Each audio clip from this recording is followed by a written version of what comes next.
Hey guys, Big Red 310s here again with the Glory Bouncer 9 review. Overall, the show was great, but I thought it was a little disappointing. You know, I was going to make my hype video, but like LV, I had a lot of problems with the preview of the show. Didn't like the Daivari match, didn't like the Embassy match. I did not like that they booked the tag match and not a singles match. And what else? I wasn't too big on the main event, the way it was booked, all this and that. And I thought to myself, but also the main reason was everyone had given a Glory Bouncer review. I do regret not doing one. I do think I could have probably added a buy or two to this pay-per-view, but maybe that's just me being cocky, but whatever. So I'm a little disappointed I didn't do one, but overall, like I said, I thought the show was great, but I expected so much more. I don't know what to say. I was kind of disappointed with every single match. Literally, every single one. The only one that I was pretty satisfied with was the chain match. Which, by the way, if you had told me that the best match this night was going to be the chain match, I would have said, really? Because I really did expect the last two matches to be amazing. And they really weren't. And the main event, I thought was a huge disappointment. But let's get into this show. Because, we'll get into it later. We started off the night with the All Night Express Briscoe Brothers matches. By the way, notice after my Death Before Dishonor review, I physically could not do a review because I was so exhausted because I had so much fun. Right now, I'm perfectly fine doing a review. Jay Briscoe versus Kenny King. I thought this was good, but this was really short. A theme for the rest of the show. This was only 7 minutes. I thought this could have been given a little more time. Ring of Honor does not have a time limit. I know they don't like doing 5-hour shows, but I don't see the problem in doing a 4-hour pay-per-view, giving more matches a little more time. I thought this match was getting really good, and then it just kind of ended. I was just like, really? I gave it 2.5. I did enjoy it, but I didn't think it was anything more than that, to be honest. It was just all right. Next, we got Mark Briscoe versus Rhett Titus. This match was better, but again, needed a little more time. This one got like 9 minutes. Rhett Titus was playing a good heel, and Mark Briscoe made a pretty good comeback, doing a lot of high, flashy spots. At the end, ending it with the cutthroat driver. And I really did enjoy this match. A little more faster pace, which I can expect from a Mark Briscoe match. Jay Briscoe's the better wrestler, but Mark Briscoe has a more spotty style. So I can expect this match to be a better pace. And I did enjoy this match as well. Although, even though I did enjoy this match, I agree with LV, I still think they should have just done Briscoe versus All Night Express. Briscoe's won at Supercard of Honor. All Night Express won at Buffalo Stampede 2. This is the rubber match. You could have combined the time that you gave for both matches. That match could have been 16 minutes long, and that match probably would have been great. Not just really good, that match could have been great. So that's why I was a little upset that they didn't do the tag match. But this match, again, was solid. 2 3/4 star match, nothing more. Embassy match. The stream from my computer towards the end of the Mark Briscoe match was getting really, really bad. The Go Fight live stream was horrible. My computer internet has been terrible. So I left my computer. I went all over the house. I found my dad's laptop. I showed it on there. I put Skype on my actual computer so I can, go on Skype and not have Skype interfere with the Go Fight Live. I came back. I saw like a minute, 2 minutes of the match. I'm not gonna lie. From what I've heard, it was your basic Embassy match. Thank God I missed it. It's the same fucking match every single show. And apparently this show is no different. So, whatever. I'm just going to leave it there for however it was. I'm just gonna write basic Embassy match in the description box. That's all I've heard. Whatever. Next we got the match of the night, in my opinion. Which, again, like Final Battle, the match involving Kevin Steen and El Generico was the match of the night. But while it was great, it should not have been the match of the night. Kevin Steen and Steve Corino versus Colt, Cabana and Generico in a double chain match. This match was awesome. This was by far, not by far, but this was the best match of the night in my opinion. I really did enjoy it. A lot of good stuff with the chain. A lot of great storytelling in this match. And a lot of good psychology. And a lot of stuff that added to the feud. I loved Colby Corino coming out and helping Kevin Steen get unchained from El Generico so he can attack Cabana. And then the crowd kept chanting. And then the crowd was chanting, "Kill the kid, Justin Bieber." It was awesome. Even though he looks nothing like Justin Bieber, but whatever. Oh, also, I forgot to say in the first match, Jay Briscoe dropped Kenny King on his head, and the crowd chanted, "You killed Kenny" from South Park. All I needed was another chant that said, "You bastards!" And it would have been amazing. But yeah, you killed Kenny. And so, yeah, this chain match was great. I really loved it. My only problem was that Corino got his chain off. They chained Colt Cabana from his arms to the ropes on both sides. And then the stream cut off. I was like, fuck! And then when it came back on, Colt Cabana was released from the ropes. I was like, we just missed that whole sequence. It was off for a while, too. It was off for like a good 2-3 minutes. It really pissed me off. I was furious that we missed that. That would have been some great storytelling right there. And then El Generico had a nice flashy offense. And then Colt Cabana, this is one of the few matches I'll spoil. Colt Cabana won with a powerbomb of Steve Corino on the chair and a Billy Goat's curse. I gave the match 4 stars. What really makes the match is after the match, Kevin Steen's on the top rope. El Generico is going to give him a brainbuster. Steve Corino comes in to interfere. El Generico kicks him off. And then he's going to the top rope again. And Steen takes off El Generico's mask. And El Generico covers her up, goes to the ring. Cabana puts a towel over his head, and they immediately leave. Awesome. And then have you seen the new Kevin Steen t-shirt where there's a chair? And then there's Generico's head on the chair and blood's coming out.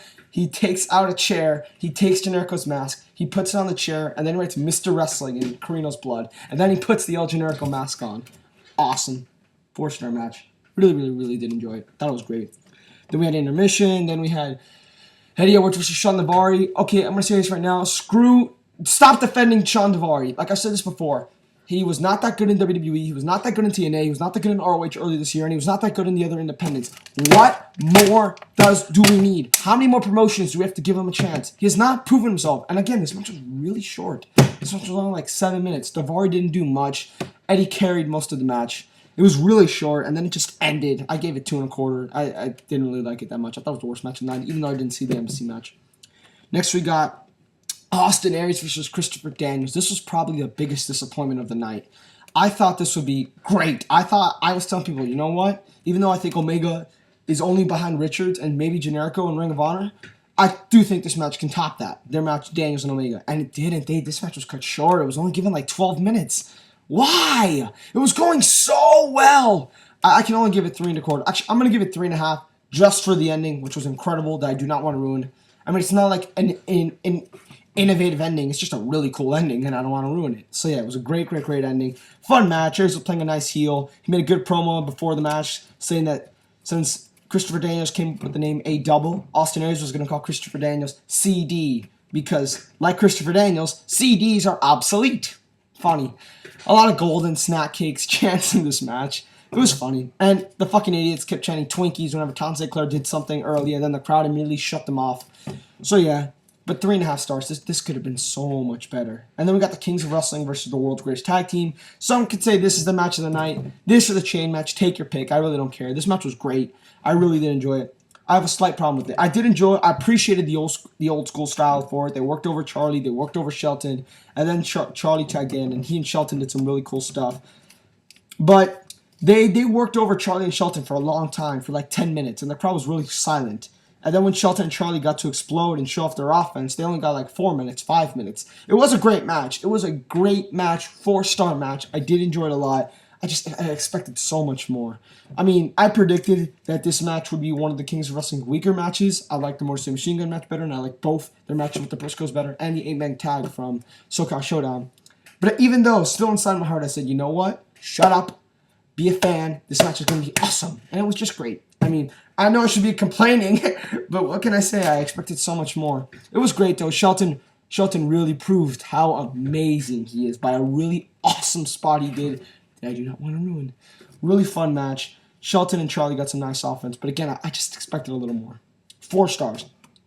And at the end of the match, they attacked Shane Hagedorn, and I thought they were going to do like a doomsday device. Really, they took off Shane Hagedorn's shirt and pants and left him in his underwear, which I thought was like, do we really need to see this? And I think Charlie did a headbutt or an elbow to Shane Hagedorn's balls. I mean, you know, it's just not necessary. Even though I hate Shane Hagedorn, a simple doomsday device would have been just fine. And then we got the main event. Tyler Black versus Robert Shaw. This match was extremely disappointing. This match was only 15 minutes, ladies and gentlemen. 15 minutes. And it was so sad because they were doing so many different things. First of all, someone my one complaint. Terry Funk is preventing interference. He's preventing people from using weapons. All this and that. Then why the fuck is the match no disqualification? They did not use the no disqualification stipulation at all. I mean, really, why even make it no disqualification if you can't do anything besides wrestle? It just felt kind of pointless. The match was really short. It was only like 14 minutes. And the finish kind of came out of nowhere. Not that it came out of nowhere, but like the crowd did not think that would be the finish. They were kind of silent. Like Roddy gave Tyler 3 gutbusters and a backbreaker, and then a super kick, and then the crowd's a little silent. Then Roddy crawls over him. 1, 2, 3. And Roddy's the new Ring of Honor World Champion. I have problems with this, ladies and gentlemen. I do not think Roddy Strong should be the World Heavyweight Champion. He is a great wrestler, don't get me wrong, but on the mic, he is still just subpar. I'm sorry. Even with Truth Martini, he is still not that good. He does not have personality, he does not have charisma. I'm not a big fan of him on the mic.